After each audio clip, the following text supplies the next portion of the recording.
Hello, everybody, and welcome back to the WrestleWatch podcast, the only podcast where we discuss free agency in the world of professional wrestling. We're a little bit delayed this week. I am Ryan here, and we have the number one hater of the Fed over on the other side, Skeech. Doug, how's it going?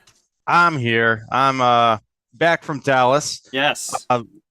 Where we both met. We met briefly at the Supercard of Honor. Yes, yeah. The world did not implode. No, yeah, we were both at the Supercard of Honor show. I believe also our lovely person who helps us with the music, if you're listening to this on the podcast stream of this, you hear a little music during the shows. Yes. She was also there. From her band, her group, Marital Streep. If you want to look it up on Spotify, it is available. She released an album within the last year. So, but that's, check that out, Marital Streep. Yeah. So how did you? Let's just dive right in, I suppose, with just talking about All In weekend, Saturday night's main event weekend, I suppose, is the other way of calling it, the flip side. Although I guess maybe it's more like Evolution weekend if you want to go on the flip side of it. It's Evolution weekend because that'll be the one show that was well received. It was honestly a pretty decent show. I thought that it was pretty good. I enjoyed it when I watched it. I did not watch yet any of the Saturday night's main event except for the Goldberg match, which it was kind of hard to fit into this weekend everything that's been happening, though. I did watch the Ethan Page versus Ricky Saints match from the Great American Bash. Also, I heard that was very good. It was decent. It was a match that deserved to not be on a counter programming event. Is the way I would phrase it. I think that between all of the matches that WWE put on this weekend, honestly, they had one great PLE, as they call them, that they could have produced this weekend, and they decided to make three. That's my take on it. And then on the counter side, AEW, All In, it felt like they made one super pay-per-view. And it wasn't, I don't think that there was really an out-of-place match on the card. Or maybe you could say the triple threat tag match was a little bit out of place, but it needed to be on the card, I think, at the same time. Yeah. I mean, and I would say, well, first of all, what shows did you go to over All In weekend? Yeah, since we were both there. Yeah, so I did not go to the TJPW shows that I believe you went to the Dallas one. I did. I went to the Dallas one. Yep, I went to Supercard of Honor and All In. Okay, so I did Supercard of Honor, All In, and then the TJPW show. I didn't do any of the, Martinez Wrestling or the GCW show, obviously, because that was against Supercard of Honor. But it was, all three of those were very fun. All In, maybe my hot take is that I thought it was a great show, but I thought it was the worst AEW pay-per-view of the year. Oh, okay, that is very hot take considering Dynasty exists. I thought Dynasty was pretty good. Let me pull up Dynasty. I want to run through the Dynasty card right now. Yeah, I think that your hotter take is that Dynasty is worse than All In. Just that part. Okay. Or a counter, I mean. Yeah, but once again, that's not saying a whole lot because let's be honest. I mean, I would say that AEW has had a pretty fantastic year. Yeah. I don't think I'm telling anything out of school there. I believe the phrasing is "tell me when I'm telling lies." Yeah, right. I believe. But I mean, that match we had the Kenny Omega Ricochet Mike Bailey match that was on Dynasty, and that was really great. I thought Tony Storm versus Megan Bayne was really good. Mark Briscoe versus Kyle Fletcher. That was a sneaky good match. That was a sneaky good. But it's like understood with Mark Briscoe at this point that we did our mid-year awards, and Mark Briscoe was our sixth man of the year, kind of the bench player, the guy that you sub in, and you're always going to get good minutes out of him. Yeah, and then you got the Death Riders versus FTR and Cope. Yeah, the heel turn. The heel turn. It's more of an angle match than it was like a proper match. But still, but it's like, I will say this. I don't think this All In was that much better than this. I mean, because here's the thing. It's like the two gauntlet matches were decent. I think they were above average matches. I think that the women's one was better than the men's one.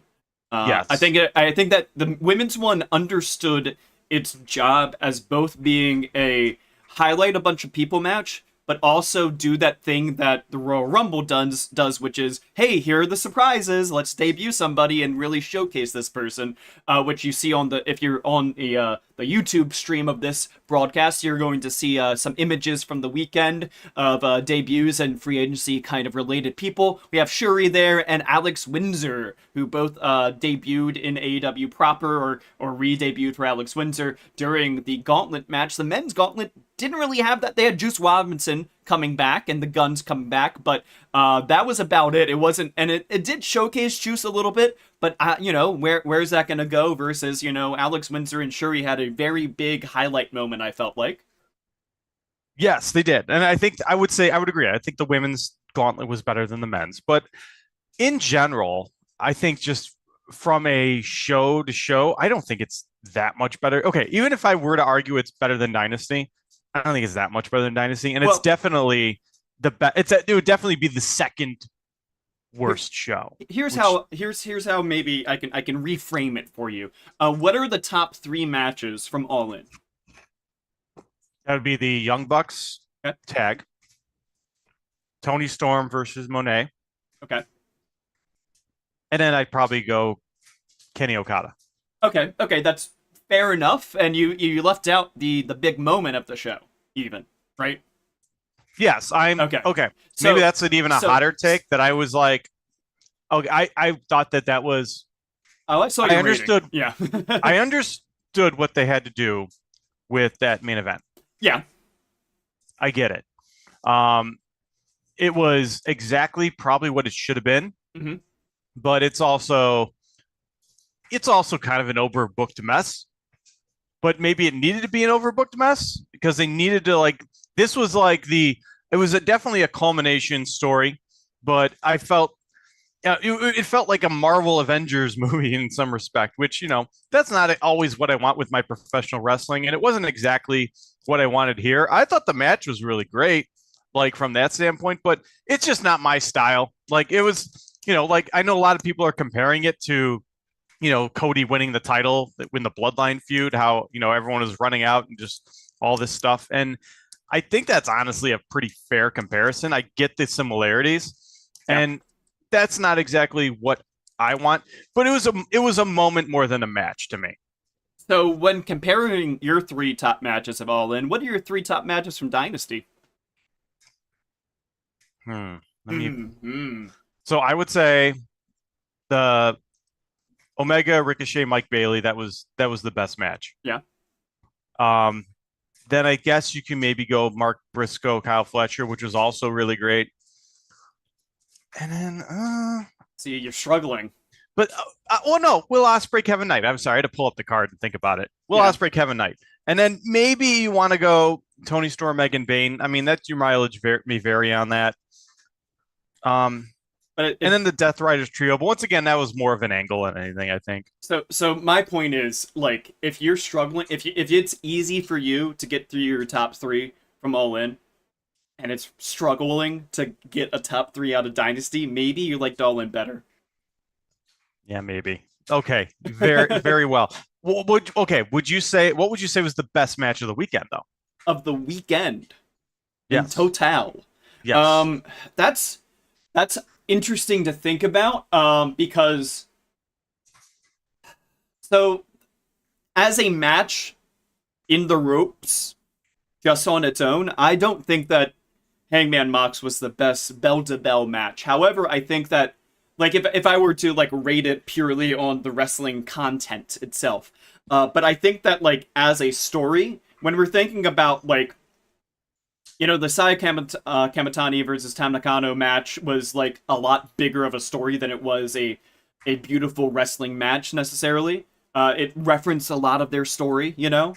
I think that the Timeless Tony Storm, Mariah May Hollywood ending match was a referential match that was built upon the storytelling that they were doing. They were doing the storytelling bell to bell.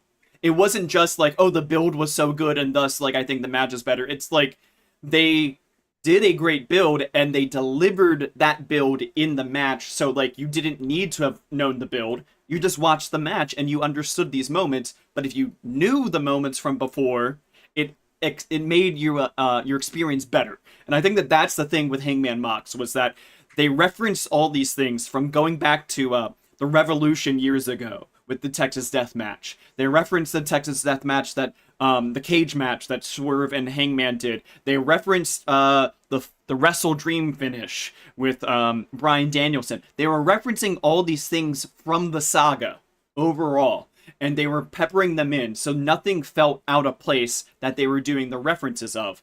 And you had moments where, like, for example, Mox goes over the rope with the chain around his neck, right? That was the finish, right? Yes. That was the same finish to their previous death match, right? Yes. So how many times did that happen in the All-In match? It happened twice. Why? Because Mox learned from the first death match. And he tried in the first death match to get up on the apron, and he couldn't stay on the apron. He fell off the apron. He got choked out. He lost the match. This time, the first time he goes over the rope with the chain, same exact camera angle, but he gets on the apron. He gets out of it. It takes then another buckshot lariat, and then throwing over the rope again, and doing the spot again, and Hangman wins that way. So it's storytelling beats that are from this long thing. But like if you're just watching the match on its own, you might be like, oh well, like he got out of it once, why is he trying it again? You know, like you might think that way about it. So that's why I think that on like the sum of its parts are greater than just the parts themselves for Hangman Mox for me.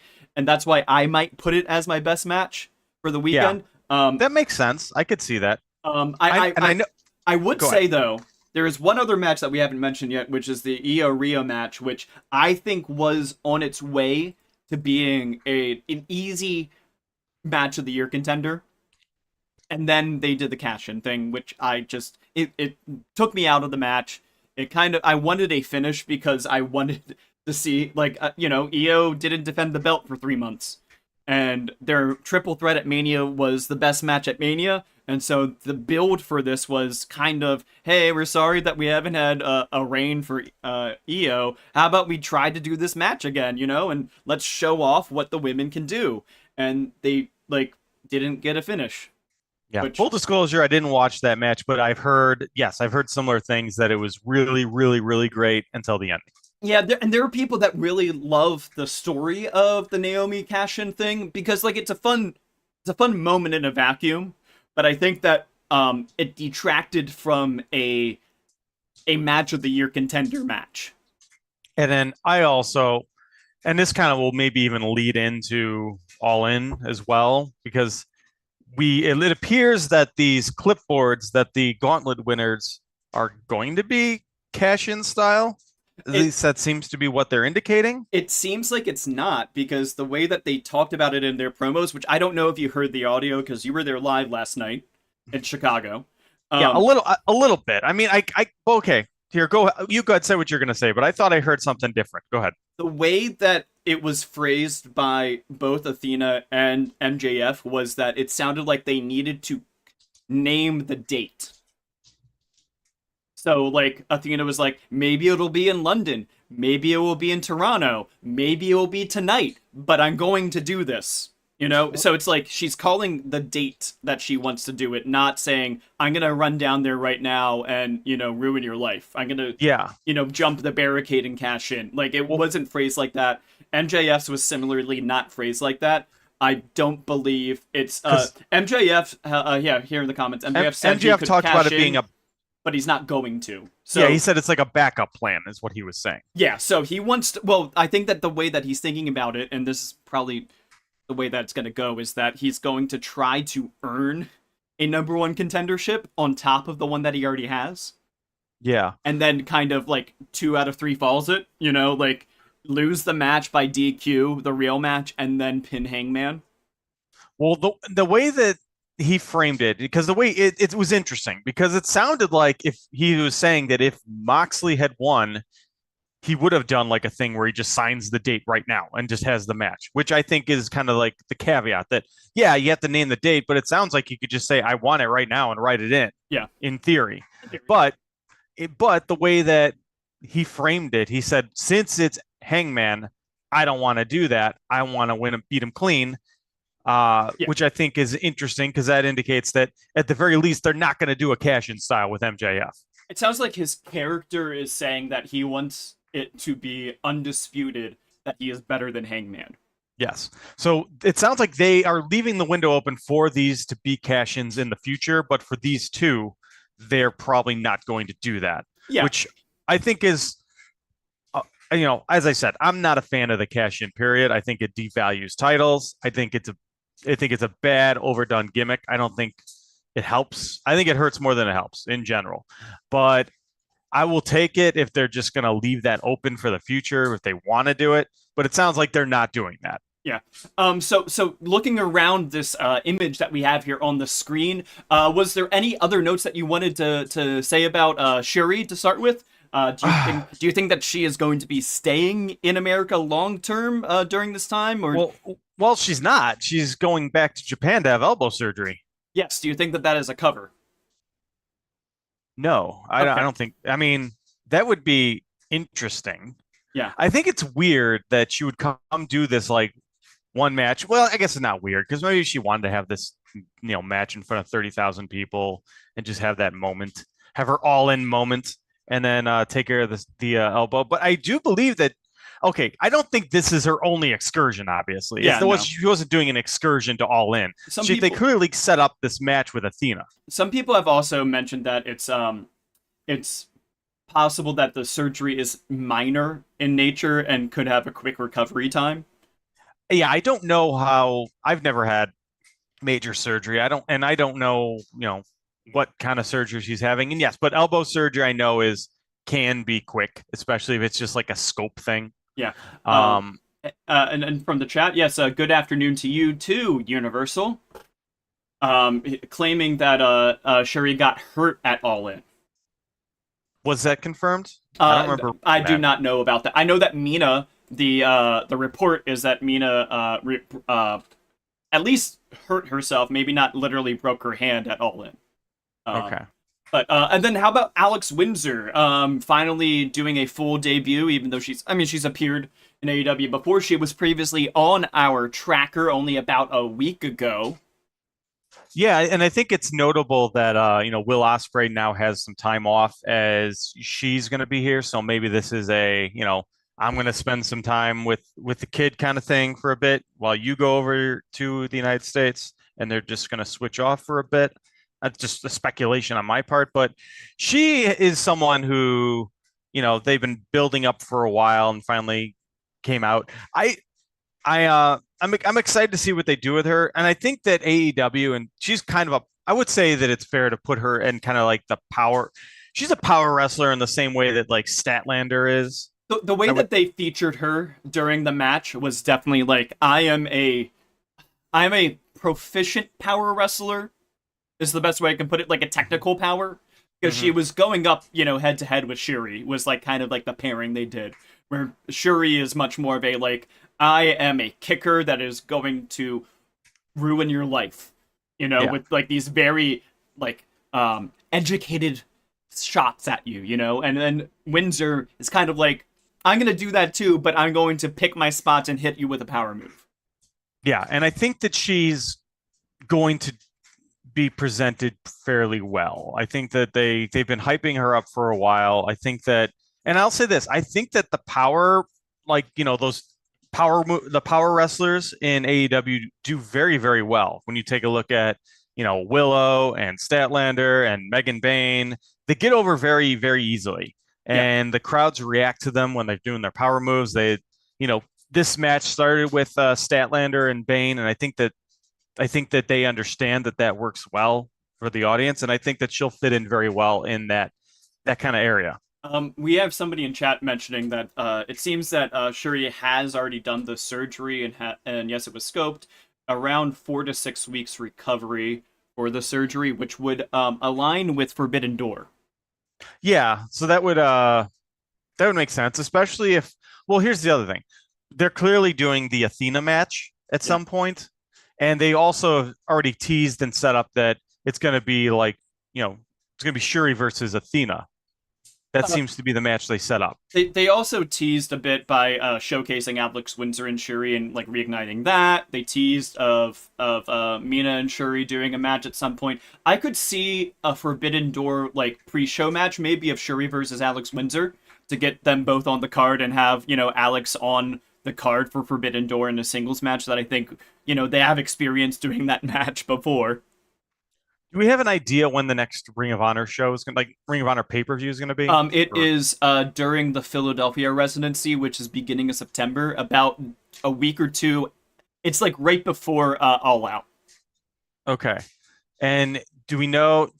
I have to double check. Is Shuri is not announced for the 5-star Grand Prix? She is not on it, no. Which might have Okay. been like it's possible that like she had this elbow issue before she came to All In, and that her not being in the 5-star Grand Prix is due to the elbow issue rather than what we thought, which was possibly her coming to the US for an excursion. Right. So if she's not going to be on the entire tour of the 5-star, which usually typically runs from like late August to like end of September, that would align pretty well with leading into Forbidden Door and then out of Forbidden Door into that Philadelphia residency up to the Ring of Honor show. Yeah. So I could see a thing where they're doing early teases for Shuri versus Athena that'll happen at the end of the excursion where Athena wins and then Shuri goes back. So then let's look at also from the AEW ROH side. We have Miyu Yamashita back in action at the ROH show in that 4-way women's match for the vacant, or what was the phrasing that they're using? They're doing an interim. They're doing an interim women's TV title for ROH while Red Velvet is injured. Oddly enough, it seems like they might need to do an interim women's TV championship. But yeah, so how did you feel about Miyu's? Do you think that like it's that she's going to be staying with ROH going forward? Was that your vibe from that match? I mean, once again, I didn't really get that vibe. I mean, they presented her well, I suppose, but they didn't necessarily present her as someone that they're looking to push, obviously. Mm-hmm. So for that reason, I tend to think it's no real updated news for me. I think whatever we thought with her is going to be kind of the same. But I suppose we'll see going forward. But she obviously went and did the Tokyo Joshi Pro show the 2 nights later, and I imagine we'll still see her for a while. I don't know if she's still in America at the moment, if she's planning to do any of these residency shows in Chicago, but it feels like there's not a lot of urgency for Miyu. I think they like her. They try to present her well when they have her, and they obviously highlight her strengths, and they advertise her whenever she's going to be on Ring of Honor because people care. They know that people care, but it definitely doesn't feel like there's this bidding war for her. Like they don't. It doesn't look like WWE is clamoring to get Miyu Yamashita in. So I think because of that, they're just kind of playing it by ear. Maybe if there was a little bit more urgency, they would do more with her. But I think they have so many other people and so many other slots to fill that they're just kind of using her as they are. Yeah. How about we go over to the WWE side of some of the fun things that happened this weekend? Nikki Bella back again, doing another appearance on another PLE.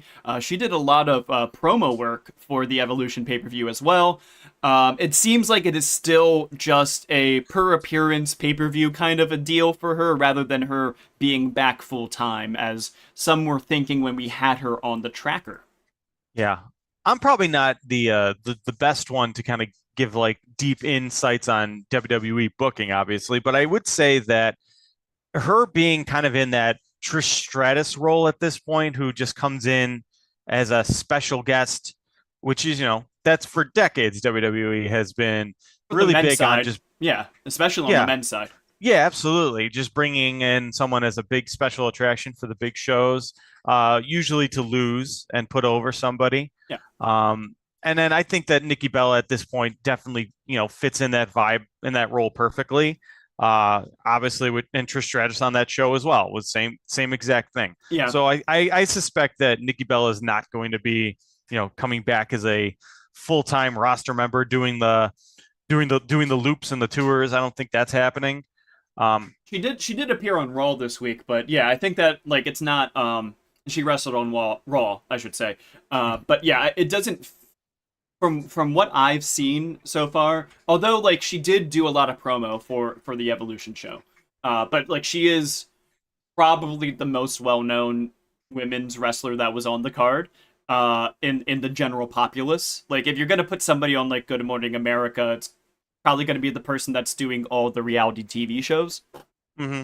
Um, yeah, and I think that Trish Stratus did a very good job in her match with Tiffany Stratton. I don't think that you watched that match, but yeah, it felt to me at least that she is somebody that like it's unfortunate that she wrestled in the era that she did because now retrospectively like when she's doing these return matches everybody's like oh wow she can go still and it's like yeah no it's kind of they never gave her a chance to go when she was originally in her run because it was the Attitude Era and they didn't Yeah. let the women do what they could do. I want to say this about Trish Stratus because obviously she's been on the Wrestling Observer Hall of Fame ballot for a couple of years now. Um, and a lot of people scoff at that. I mean, I've heard people say that she's probably the weakest candidate for the Hall of Fame on that ballot. And I kind of understand that, but I do want to say this. Trish Stratus is someone that I don't think is going to be properly evaluated until, probably 10, 20 years from now when we're looking back, because I think that she's someone who has a ton of influence on the current roster Yeah. and on just women's wrestlers in general today. Like a lot of people will probably cite Trish Stratus as their influence. So from a historical influence standpoint, she might be very, very significant and have a very strong case. But it's one of those things where I feel like you can't really accurately, evaluate that this early. This might be something maybe a generation from now is looking back on her. Mm-hmm. And then we had Goldberg's retirement. Is it his real retirement? You know what? I like the idea that maybe it wasn't supposed to be his real retirement and that he was going to come back eventually. But then then now he kind of upset everyone, said some things that made people mad, and now suddenly he's going to maybe he's not going to come back right now because now he's just made everyone mad. Yeah, so for some background on what we're referencing there, so Goldberg did his retirement match on Saturday Night's Main Event. It was the grand counter-programming idea that WWE had to go up against AEW's All In. And then after the match, which was a okay match, him and Gunther was working very well with Goldberg. After the match, he's done some interviews now, specifically one with Ariel Helwani, where he just kind of like crapped on the booking and everything that like they didn't use him right, that he was upset about how how the match went, how he was upset about how they used him for this weekend, how they cut off his retirement speech. And yeah, it seems that his contract with WWE is also like his Legends deal is expiring soon. Also, on top of that, You know what? And here's the thing. I used to, when I was a moderator on Squared Circle for a number of years, I had a correspondence at one point with Dave Meltzer. Uh, and every now and then, like I would just message him about something that we heard that we wanted to confirm if it was just like, someone just saying stuff or something that sounded kind of accurate and see if he heard anything about that. I didn't do it a lot, but I did it every now and then. And then occasionally he would like respond and say, yeah, I heard that, or no, I haven't. And then sometimes he'll add like a question for me. And I remember one of these times that Goldberg came back. And then afterwards, I asked a question about something unrelated, and then he asked me, "Have you heard anything about Goldberg being like really upset about how this went and about money, and then him being just upset about stuff?" And I just said I didn't, but I hear that all the time. That it seems like these last couple runs with him, every single time when it ends, he's upset about something. Like it's a reoccurring issue, and it's usually money, but it's not always money. It's something didn't go exactly how I want. And a lot of times you just got to look at this and maybe it's your fault, dude. Do you think that it's like it didn't go as he wanted it to, as in like, he expected more to be happening for him and his benefit, or just that it just, didn't get the reaction that he thought it would get? The reaction maybe just didn't, maybe he felt like he should be given more respect than he gets and just feels disrespected for whatever reason. I think that could be part of it. And which maybe he does. I don't know. I mean, but like when you consider the fact of like, if you're looking at the entire history of Goldberg and not just like the WWE latter day era, where he's like coming in a special event kind of person, he squashes somebody in 10 seconds or something like that. If you look at the totality of Goldberg's career, yeah, it kind of sucks that this is the way that his retirement went. Like he kind of did deserve. He kind of like, I think that this is what I thought was going to happen. I thought that there was going to be a screwy finish, and that his real retirement was going to be one of the nights of SummerSlam. Well, I get the impression that was always going to be the case. Like this was never going to be his last match. This was like a kayfabe retirement, and there was going to be some reason for him to come out, and then he would have a match against Braun Breaker or something. That's the impression that I always got, and maybe they just like decided to call this his retirement match just for counter programming purposes. Yeah. Then they figured they could just make a kayfabe reason why it's not later. But man, the way this came across and the way he comes across, I mean, you have like the very WWE friendly media, like Peter Rosenberg and people like that, just outright saying, "I'm done with Goldberg. I don't want to see him anymore." I mean, when you get that, at this point, it's almost like, is it worth bringing him back? Because like, it's just a bad vibe now. And so also in the chat, Universal is mentioning, of course, the thing about Gage's NIL offer, that Bill didn't feel like the money was enough for that. That Gage wanted to focus on his football right now. That Goldberg, as references, his Legends deal or his current contract looks like it's up now with WWE, and he hasn't signed a new Legends deal with them.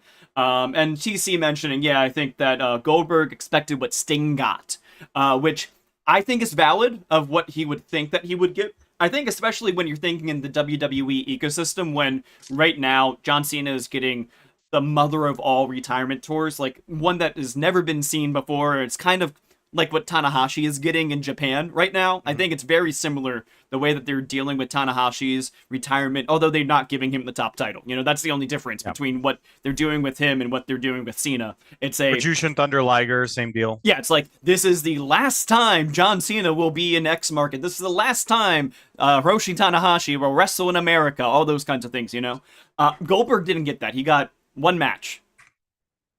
Sting got that. Sting got like the, this is the last television show that he's going to be on. This is now that he's doing these con appearances. These are the last times that he's going to be with makeup, all that kind of stuff. And Goldberg didn't get that. And, you can say what you want about his in-ring ability or things about the Bret Hart stuff or the latter day kind of stuff from the WWE squash kind of stuff. But like, he is an important person in wrestling history. That can't be disputed, right? Like he like pretty much for the setup sold out the Georgia Dome. I don't think he really sold out the Georgia Dome, but for the setup that they had for WCW, he sold, like 40, 50, 60,000 tickets for him. So like, I think that can't be discounted. So here's where I want to go with this. Here's my follow-up with this. Do you think that was actually Goldberg's last match? Well, that he had talks with AEW before, right? He did, but here's the thing. That's also a different time period in the sense that when he talked with AEW, I think that When was the that way time that period, just for the record? that was I know it was during the BTE era. Like we saw So this was pre-punk. this was pre-punk. I remember this was pre-punk. This might have even been pre-pandemic. It could have been pre-pandemic or like during the pandemic, but it was definitely pre-punk. And I remember distinctly that people were talking about the idea of kind of bringing him in the same way that they talked about bringing in other legends. But AEW is in a different place right now, and they're a lot more picky with who they bring in from WWE now. And I think that Goldberg would be a perfect example, almost an an absolute test case for who they would not bring in after what happened with all the pandemic hires that just decided to leave once they got a chance. And in retrospect, Punk was that too. Like as soon as he only came to AEW because WWE wasn't an option necessarily. Well, because now it's come out from a recent interview that Punk did this past week that he had conversations before 2019 with WWE to come back. Yeah, and I got ghosted. Yes, he got ghosted by Vince, who Vince inserted himself into. So essentially, this is the timeline. Punk was getting feelers from WWE through his agent. Punk was like, no, I don't want it. Kept getting feelers, kept saying no. Then Vince contacts Punk directly. They meet in person. They handshake, and then Vince and WWE just ghost Punk from there. Yeah. And it's funny also. I just wanted to mention another thing that came out a few weeks ago, which was, did you see the Cody Rhodes and Kevin Owens interview on Cody's new podcast? I saw snippets. Cody made a reference to the "I don't respond to texts well" thing, which is a reference to Punk texting Cody about going to AEW pre-pandemic, and Cody just not looking at his texts. Yeah. So yeah, there are little funny things about that time, but like the pre-pandemic stuff about Punk coming back is coming out where like both AEW and WWE just kind of forgot to respond to him. and here's the other thing that I'll kind of just finish up with Goldberg here. Yeah. He's a textbook guy in that if in that situation, if you were to hypothetically go to AEW, the only reason he would do it is because WWE didn't want him. Or didn't give him what he wanted. Or didn't give him what he wanted. And that's like not the guy that I think that AEW wants right now. Not to say that there's anything wrong with obviously going for who's going to give you the best offer, but he's also a guy that I feel like hasn't necessarily shown any respect for what AEW has accomplished. And probably in a similar way to Punk, where, Punk never got it. And Cody talked about that even in an interview with Helwani, that, Punk didn't get the mission statement. Goldberg won't understand the mission statement of AEW either. Like, he doesn't understand why it's great. And it's ironic because he was part of what allowed Turner to blow up so much in the first place. But he didn't get it. And I don't think he would get it. And on top of that, and that's not even touching on the fact that his wrestling style and his presentation really wouldn't gel with AEW's much at all, I don't think. Do you think that, like, kind of what's being referenced here in the chat is talking about, like, the Sting run?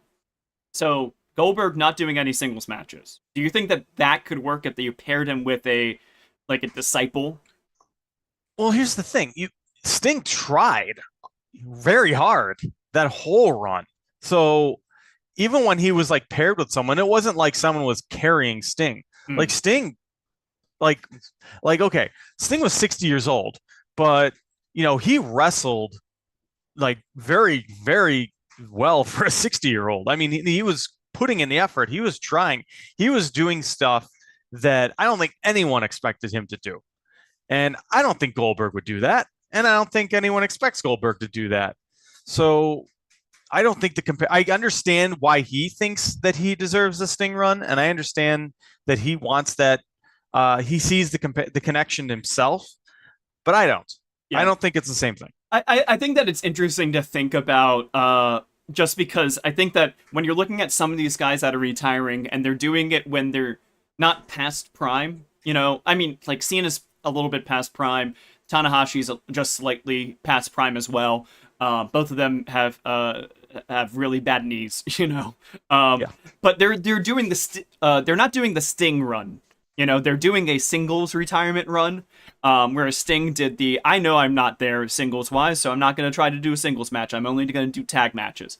And I think that that's like the thing to do to consider in the future with some of these guys, where rather than like having them try to go out on top or like have this year-long singles run, why not just like have them come back on a tag run? Yeah, and here's the other thing. You can make the argument that Goldberg probably would benefit from having a tag run. I think Like so. he as a hot tag, Yeah, he would probably he'd be a work very well. he'd be a fantastic aura farmer as a hot tag. Yeah. Like And have him paired with Powerhouse Hobbs or something like that. Like have him paired with Braun Breaker in WWE. You know, you just have you look at Goldberg, you look at the new guy. Goldberg's giving the rub to the new guy just by being in a tag team with him. You know, yeah, I can here's the thing. I could justify a booking. I could book this if I needed to. Like I could come up with a way to make him work. as a I just tag don't team, not as a singles guy. right as a Yeah. that that style. But I do think that maybe the well with him is just so poisoned. Nobody necessarily likes him. I think he's personally made himself very unlikable. And on top of that, I think a lot of people just kind of affiliate him with being a bad wrestler at this point.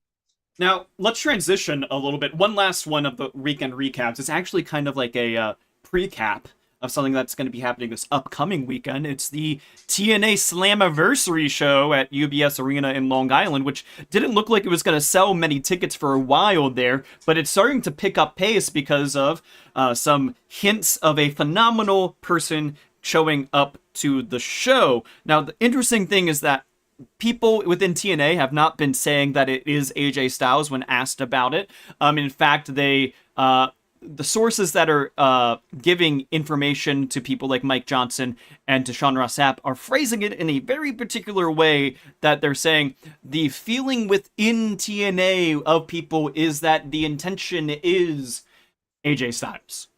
It's not saying that they think it's AJ Styles. They think that it's AJ Styles. Something that I would point out is that this past week on NXT, this is something interesting, I think, because the TNA champion is a member of the NXT roster, Trick Williams. He started a feud of sorts with The Undertaker. So The Undertaker, it looks like they're going to try to get him to come out to the NXT live show next week in Houston.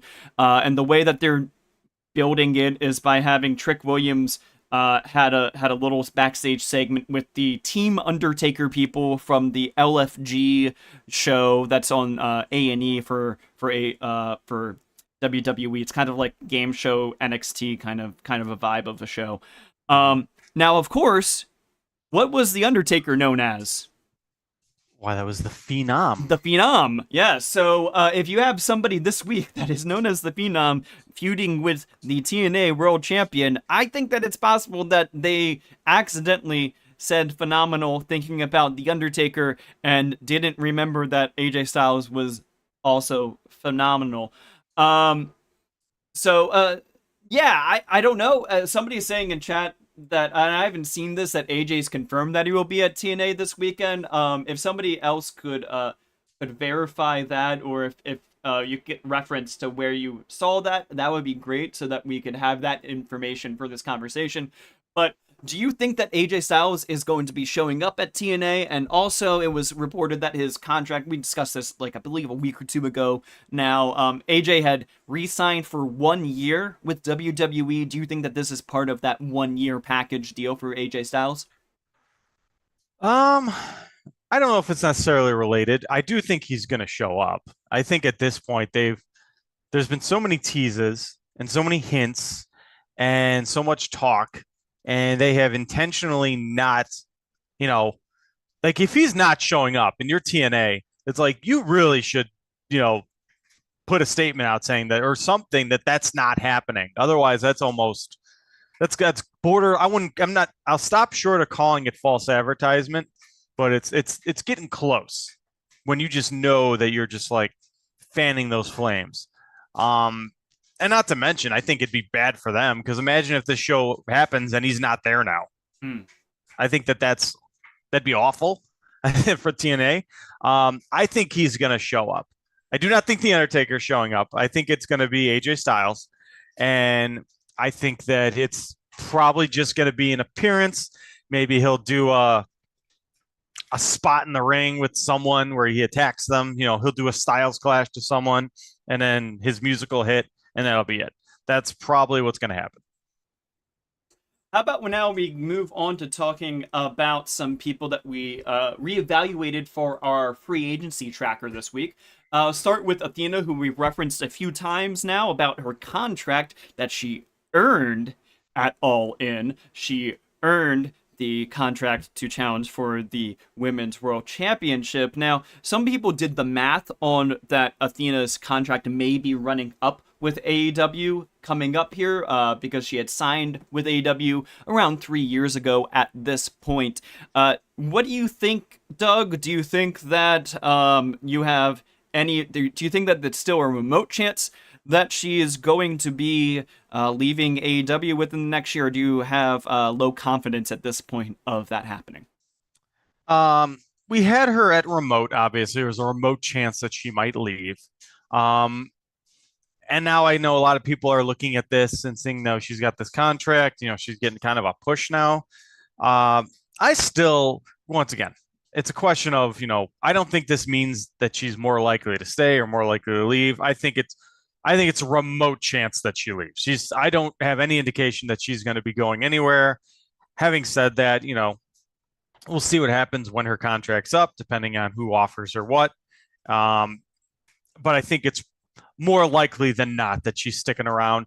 I chose to keep it at remote. I didn't change anything. I feel like that there's part of me that wanted to keep her at remote, but I think that the fact of the matter is that this was like a math-based thing, and we hadn't heard the length of her contract said out loud. We don't know if it was a 3-year or a 5-year, whatever have you deal. So because of that, and because of thinking about recently with AEW, with how they've dealt with contracts ending, right? You have the Mariah May example, right?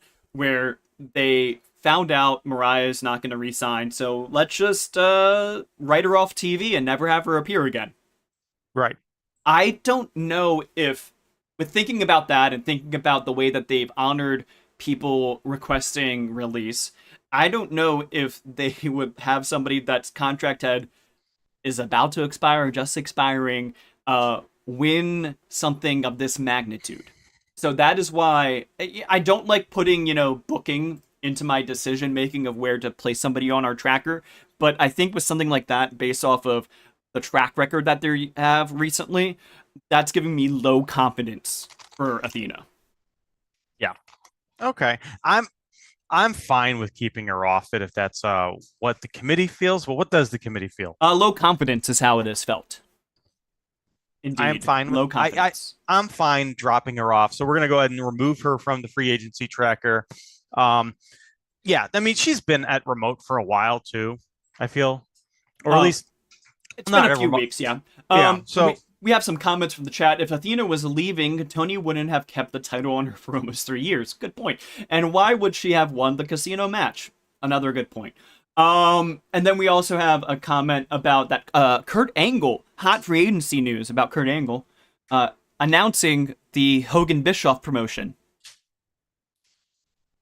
He'll be announcer for that Real American freestyle. Who's the announcer? Kurt Angle. Interesting. Well, so Kurt Angle, Eric Bischoff, and Hulk Hogan. So that we have at least 3 people who will watch that promotion. So that's good. We have Adam Priest up next to chat about. Adam Priest got some buzz during this year as an indie wrestler.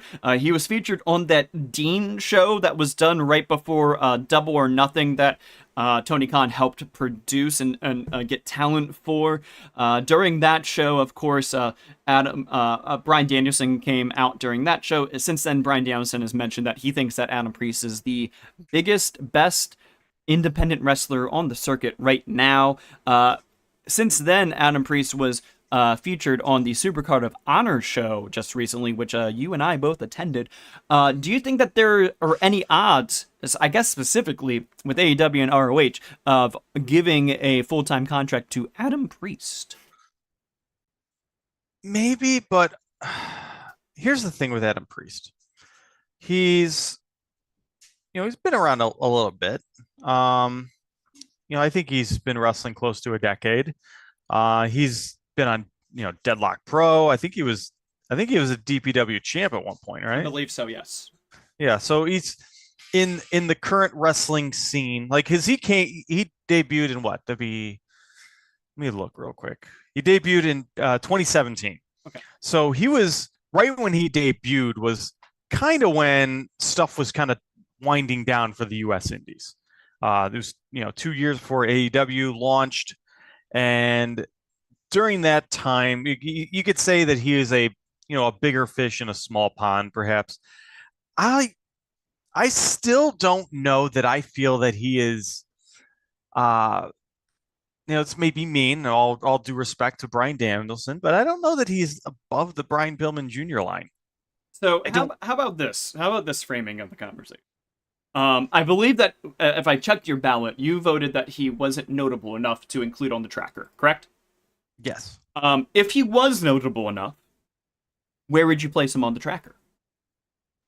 I think that at this point, it's definitely it's Possible? I would say it's a toss up or possible. I would say I would not be surprised to see him get some type of contract, especially when you have Bryan Danielson, gushing about the guy. But so I think either toss up or possible. Yeah, I think where I come down on it is that due to Danielson, giving him a name drop and everything like that, that makes it cross over into somebody that's notable enough for me. So after, that's been decided in my mind, I think that I'm looking at it as possible at this point too. He hasn't gotten a full entrance, kind of feature, within that space. But the fact that he's being name dropped by somebody that's, high ranking enough within AEW's apparatus, I think that that's notable enough to consider it. So I think that possible is exactly where we're going to plop him down.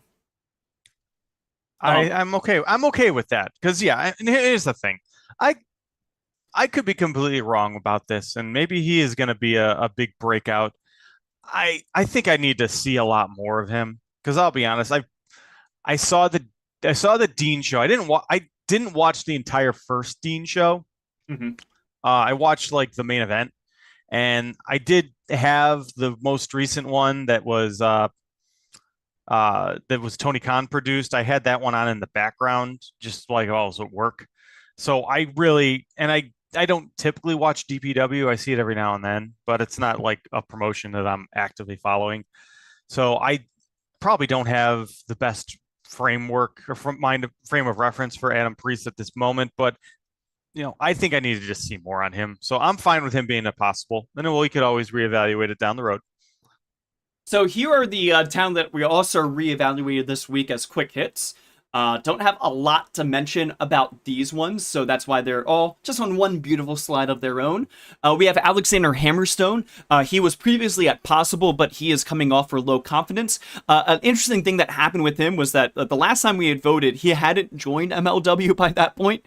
And he joined MLW, allegedly signing with the promotion since then. So this is kind of an evaluation of him leaving MLW as low confidence. And I also put a typo there. It's Hammerstone, not Hammerstone. But yeah, I think that it is kind of a confirmed jump, but at the same time, we have low confidence of him going anywhere from MLW at this point. Yeah, I agreed with low confidence. I think we're done. I think it's time to take him off for a while. He's kind of cooled off any speculation, I think. So I think we don't, unless we get anything new, I don't think we need to put him on anymore. Transition there to Gabe Kidd, who is remaining as unlikely. Yeah, I think that I don't think anything changed. I know some people keep seeing him popping up on AEW a lot more often, and eventually I could see him making the jump to the United States in one way or another, just because he's he's getting over. But I think that him just being more involved in AEW right now, especially tied to the Death Rider stuff, I think it's just a long-term play to kind of build the Forbidden Door. Like they're kind of planting seeds. Yeah, I think So, that it's kind of just trying to build him up for the U.S. audience for New Japan's benefit, rather than it mhm. necessarily being a he's trying to get into AEW. I mean, before it was kind of like I remember back when he showed up for like that Phoenix show and he had the one-off match. It was kind of testing the waters a little bit for him. But at the same time, him right now recently it came off more like we need a substitute for Pac. Who can we use? Who makes sense? Oh yeah, the guy whose whole mission statement was, screw AEW, they're the worst. That guy can work. So Yeah, it's a very Bret Hart 96 kind of gimmick that he has. Like he is a face in Japan and he is a heel in America. yeah, that's Um, probably a good way to frame it.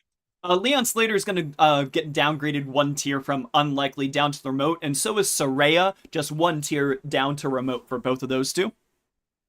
Yeah, I think that's fine. I mean, at this point, Leon Slater, I think is just I'm not hearing any buzz for him at the moment. Saraya has definitely been talking a lot more lately that she wants to she's indicating that she definitely wants to go back to WWE because now she's saying things like I really miss the character Paige, Yeah. and I think that that's a situation where if that's entirely in WWE's court if they want her or not.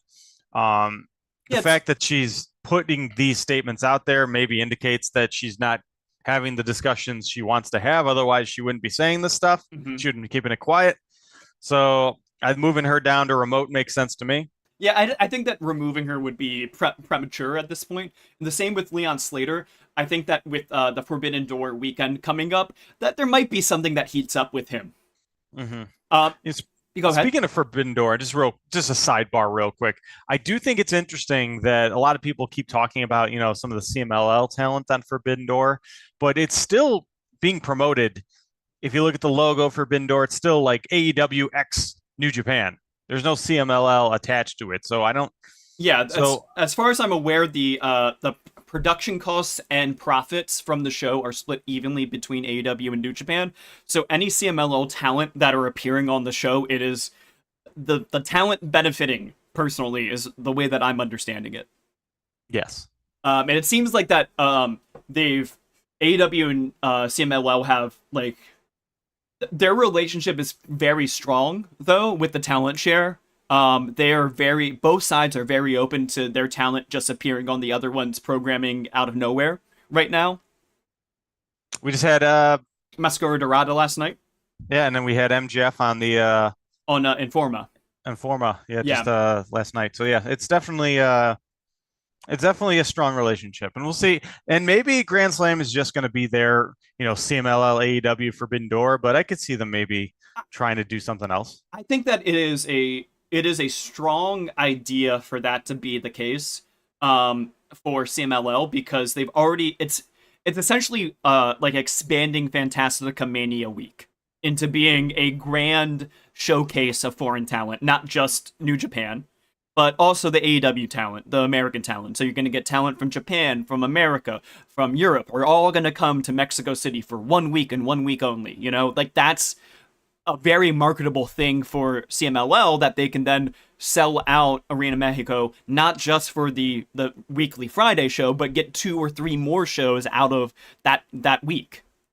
Yeah, and I think that's probably makes a lot more sense. And Mexico's probably better for the as a TV show than a pay-per-view anyway, because I don't know if pay-per-view is I don't know how big pay-per-view has been in Mexico lately.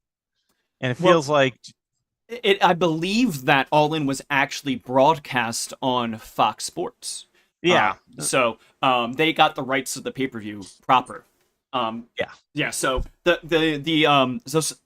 was looking at the stats on YouTube for it because they posted some clips before the AEW official account did, and they get a lot of views for Mexico.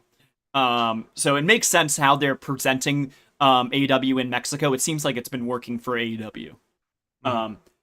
And then lastly, we have Utami Hayashishita, who's been on the tracker for a little bit now, down in remote tier. We're going to be dropping her from the tracker for the time being as low confidence.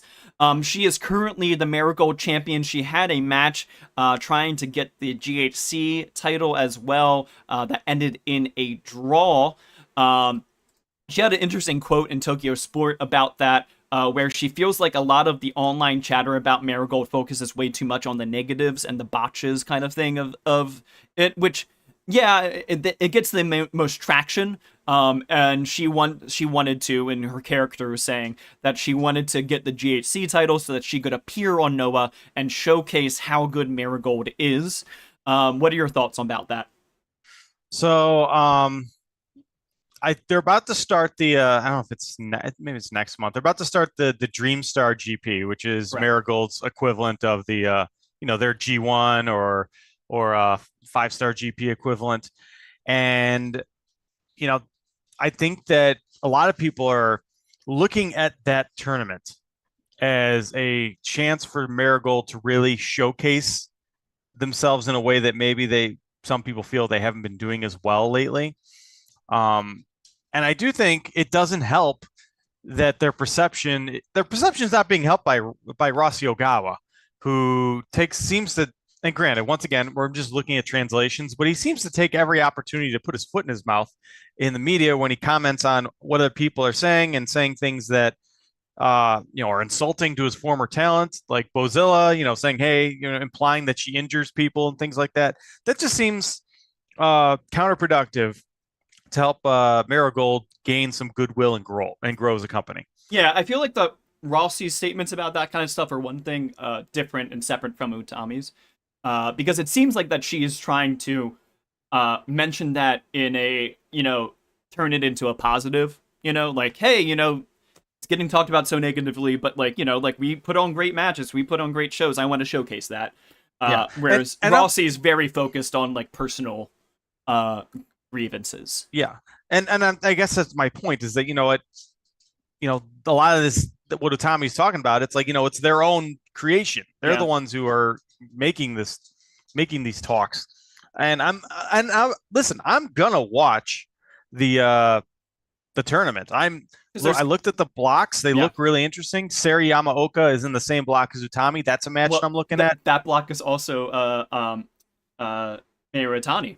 Mayu Utani's in that block. Yep. Victoria Yuzuki's in that block. I mean, there'll be some good matchups. Yeah, that dream block looks really great, and I think that this is a great opportunity. Mirai and the other block that's like interesting, right? Yeah, it's very obvious who's going to win that block. Yeah, like I mean, I'm trying to remember. I don't have the blocks in front of me at that time, but you're right. It's like Mirai. I'm trying to think of who else. And it's like there's Mirai, there's not a lot of outside guests this time, whereas like previously they were focusing a lot on having freelancers help them out, which is interesting for the development of the promotion as its own independent thing. Yeah. Yeah. So, I just wanted to hit a comment here from the chat while we were talking about all of that. TC was asking, have we discussed the TK interview with Case Lowe?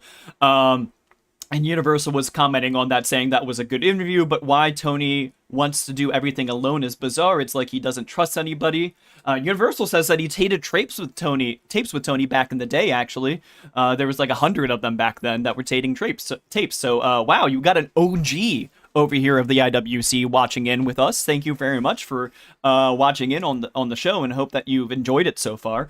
I think that the comment that Tony had about trusting others, I think that it's rooted to how that the tag titles with AAA happened.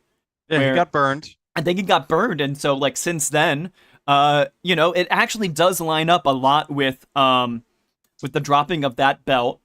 Because that was late 2022. That was December 22.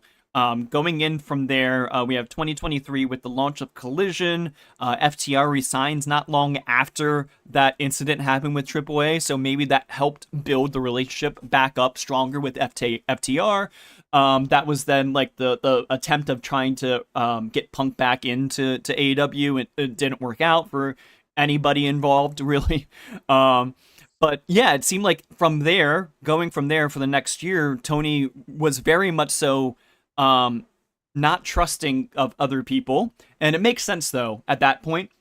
But it seems like in the past few months that he has, opened up a little bit of trusting other people and other promotions like CMLL, like New Japan, sending over multiple talent for the G1 and for the Best of the Super Juniors. Recently, he had 2 talent sent over for Best of the Super Juniors. Letting CML, have fun with AEW talent as much as they want to, and just trusting the process with that. And from what it sounds like, there is a bit of influence that Bryan Danielson has been entrusted with. Danielson downplays that a lot, but it sounds like that Tony tries to run as much things as possible past Bryan Danielson. So it seems like he's in the weeds more, as he's phrased it, but that he has become more trusting of other people. Can I give a shout out to Case Low real quick? Because if you're not aware of who Case Low is, he works for Q101, which is a Chicago-based, alternative rock station. But he's been every single time, more or less, that AEW comes to Chicago, Tony Khan usually does an interview with him, and he's like the Tony Khan whisperer, this guy, because he always gets interesting quotes from him every single time. And to be fair, and Case Low, also, if you're not aware of him, he's a columnist. He writes for Voices of Wrestling a lot. He used to be a Dragon Gate reporter for the longest time. He's super young. I think he's only like 22, but he's been doing it, since he was in high school. If anyone recalls, he wrote that famous "Are we sure the Young Bucks aren't the greatest tag team of all time?" article that everyone was kind of spreading around. But I think that it's notable that he got him to talk about the AAA thing. He also got him to talk about, because here's the thing. I think Tony Khan has always said, "Oh, I've always had the book. I'm always the writer. It's always me. Buck stops with me." But he did get him to admit that he took back more of the writing in 2024. So he does rely on people.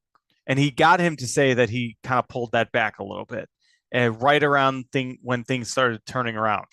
And he does, as you said, he does still rely on Bryan Danielson and things like that, but he clearly shifted some things at that point, and he admitted that.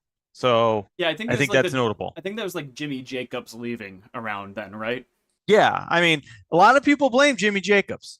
I don't know if it's true, but it did line up. It did line up, and he called Jimmy Jacobs kind of his right-hand man for the longest time. Yeah, I think it lines up with both. It's like it's the days of the Latter Day Punk days and the Jimmy Jacobs days. That kind of is like, he started to not, and with the AAA thing, it's all those things kind of happen at the same time. I do think that I think AEW really was more damaged by the Punk thing than people realize, because it wasn't just Punk. It was also, the relationships that got damaged and severed, and kind of the feelings that people had backstage. And I think that took a lot of time to heal, because there were some people that felt that, Tony Khan was maybe taking Punk's side in certain situations, and other maybe people that even Tony kind of felt that, I'm not saying this is the case, but maybe Tony felt certain people ruined, him having Punk. And I think that over time, those are things that don't just heal instantly. Yeah. And I think that we finally are seeing an AEW that is post-Punk, because last night in the Aragon Ballroom, you had the Young Bucks out, and this was the first time that I've been to an AEW show in Chicago where there wasn't at some point in the show a CM Punk chant starting and immediately getting booed down. Like, nobody was even thinking about Punk last night in Chicago, which people were wearing his shirts, sure, but yeah. Yeah, but this is the first time where I felt like he was not a shadow that was cast over this company every single time they come to Chicago. Like the Young Bucks came out, they got booed, but it was not a we hate you because of the of CM Punk thing. It was a kayfabe booing. Yes, it was kayfabe booing, and then when they started doing cool stuff in the ring, they were getting we got a Young Bucks chant going, and this genuinely was the first time where I saw the Bucks in Chicago and didn't think about CM Punk. You know what I think helped it was that Hangman started the show by telling Chicago, "You're the greatest city and you deserve it." Yeah, he he said we're all very special. You're very special. Every single one of you deserve it. And then we got a Yes. "We deserve it" chant as if we were at the performance center. It's funny because I went back and I looked at the DVR during the "We deserve it" chant. The camera pans right to me. And it's like, so yes, I do deserve it. So it's like I'm right on the show during the "We deserve it" chant. So let's go through the updated WrestleWatch free agency tracker. We have nobody in the certain tier. We are not certain about anybody doing any jumps coming up here within the next year. Is this the longest stretch of not having anybody in certain we've ever had? We've never not had anybody in certain. Yeah, that's Um, wild. yeah. And likely we have Ninja Mac and Zosiah. All right, I'll go probable. We have B. Priestley, Joe Hendry, Rio, Dakota Kai, Danhausen, and Mio Yamashita. I don't think we have anything extra to add on any of those right now, right? Nope. Toss up, we have Michael Oku, Gigi Dolan, or now Priscilla Kelly, fully back in action as Priscilla Kelly, and Shayna Baszler. Michael Oku appeared on the Supercon of Honor show as well. He flew out to Texas just for that. Yes, Priscilla Kelly's doing stuff, on the indies now. She's wrestling in Hog. She's got a Hog date upcoming. Yes. I mean, she's going to be all over. I mean, Yeah. that's not surprised with that. Shayna Baszler was a little bit of news this week. Yes, yeah. She was an agent on a match in WWE. I think was it on Evolution or It was NXT that she produced a match this past week. yeah. So she seems to still be in the WWE universe. The way that I've seen the reporting on it is that it was phrased as kind of a tryout of her doing that. That they haven't fully integrated her back into the apparatus yet. But like she's trying it out, and they're trying it out with her to see if she can work as a coach at the PC. Yeah. So we'll see what happens with that. It's something to keep an eye on. I think I want to hear a little bit more. I agree with that. Yeah. Down on possible, we have Ace Austin, we have Private Party, and Sari. I have nothing to add on those. Same. Nothing yet. Right. For unlikely, we have Gabe Kidd, Shinsuke Nakamura, Bailey, Deanna Perrazzo, and Masha Slamovich. And yeah, in the comments, yeah, it's we've heard both that Shayna might be coaching at the PC and also producing matches. I know that she was definitely produced matches on the NXT show. Yeah. Regarding the unlikely tier there, I don't think much else updates right now with those.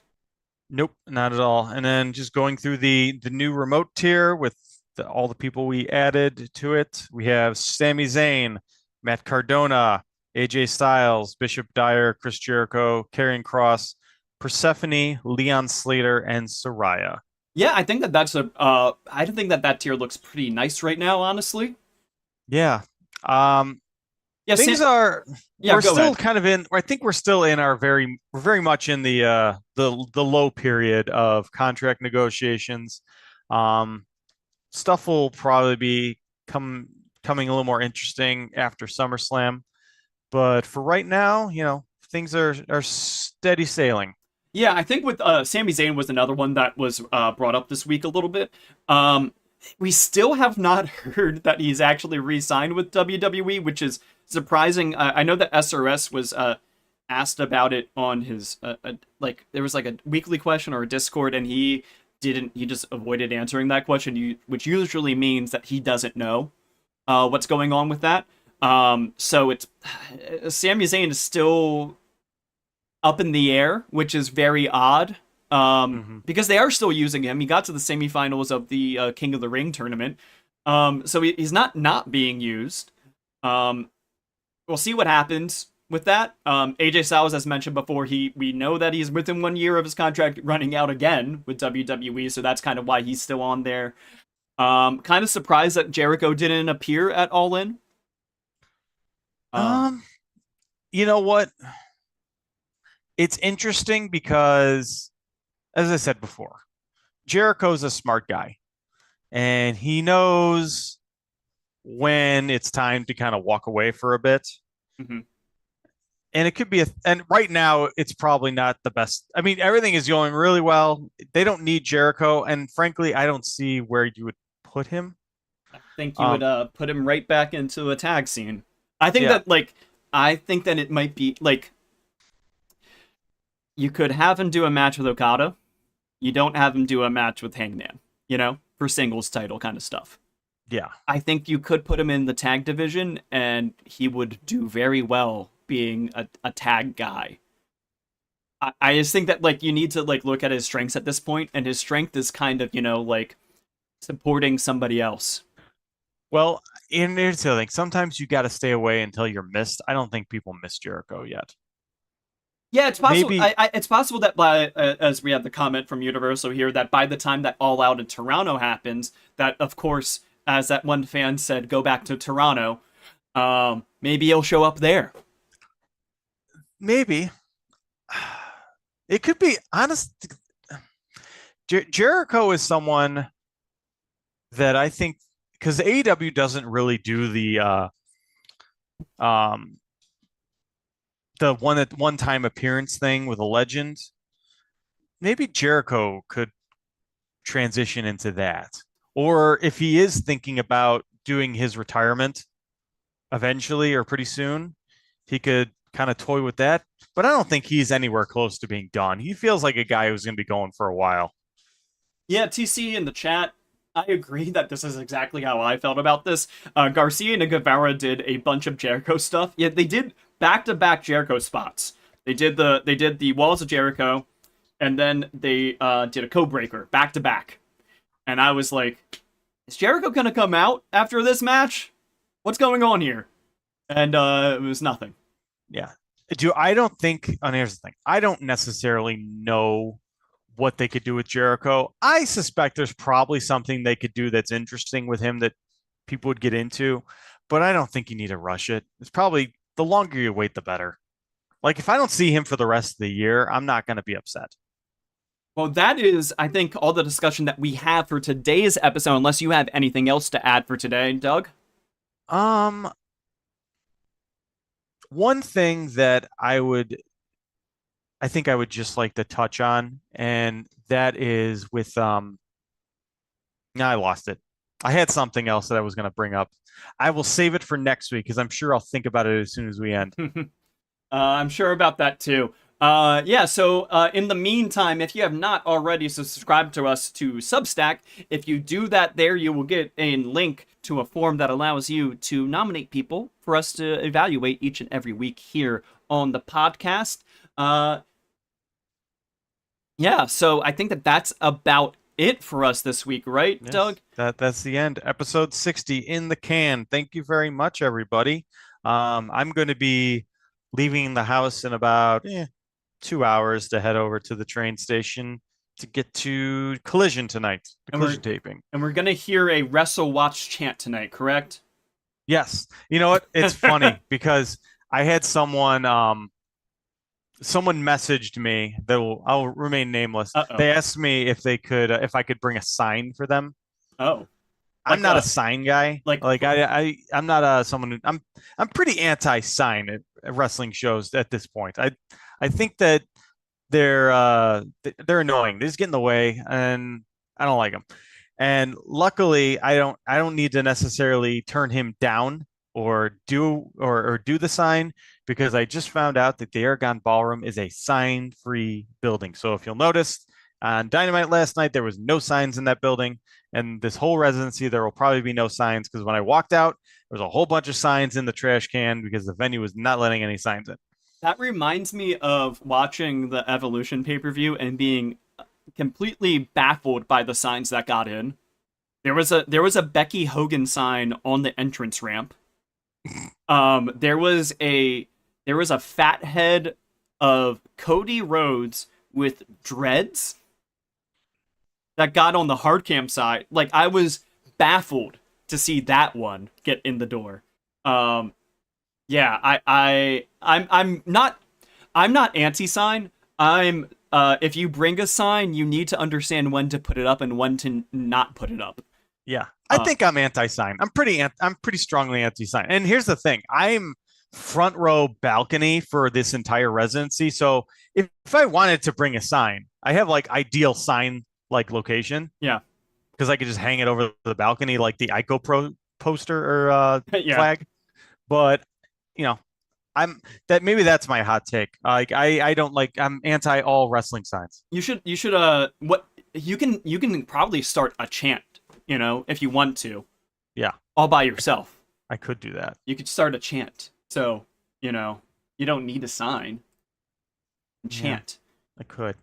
You can do we love the young bucks, you're the best wrestlers alive chant, Yeah, or I could do a chant about how I don't like signs.